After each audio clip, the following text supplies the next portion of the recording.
छत्रपती संभाजीनगरमध्ये दहशतवाद्यांकडून घातपाताचा कट असल्याची शक्यता आहे। पंचतारांकित हॉटेलमध्ये महिलेचा बनावट कागदपत्रांसह मुक्काम होता, तर खात्यात अफगाणिस्तान पाकिस्तानातून मोठी रक्कमही आली होती। एटीएस आणि आयबी कडून महिलेची कसून चौकशी सध्या सुरू आहे। या संदर्भात अधिक माहिती घेऊयात आमचे प्रतिनिधी विजय चिडे यांच्याकडून। विजय, संभाजीनगरमध्ये घातपाताचा कट असल्याची शक्यता आहे, कारण एटीएस आणि आयबी कडून या महिलेला अटक करण्यात आली आहे। काय नेमकं प्रकरण?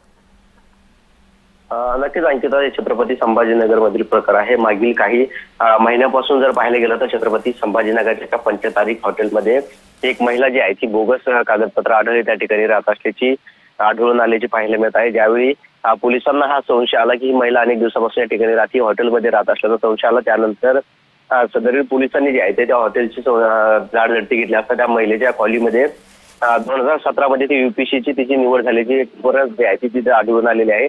त्याचबरोबर यूपीसी मध्ये तिचा 333वा नंबर जो आहे तो देखील यामध्ये असल्याचं समोर आला। मात्र तिचे जे आधार कार्ड आहे त्यावरती खाडाखोड केल्याचं पोलिसांच्या लक्षात आलं।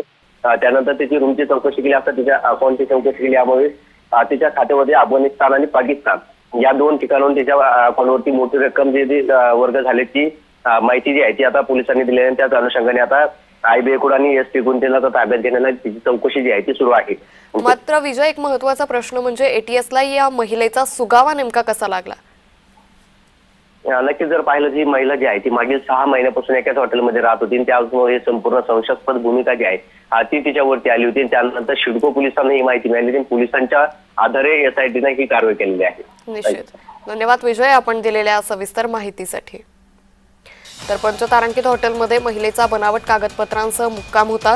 गेल्या 6 महिन्यांपासून ही महिला या हॉटेलमध्ये राहत होती। त्यावरूनच एटीएसला संशय आला आणि एटीएस कडून या सगळ्या प्रकरणाची चौकशी केली असता या महिलेच्या खात्यावरती पाकिस्तान अफगाणिस्तानमधून मोठी रक्कम आल्याची माहिती समोर येते।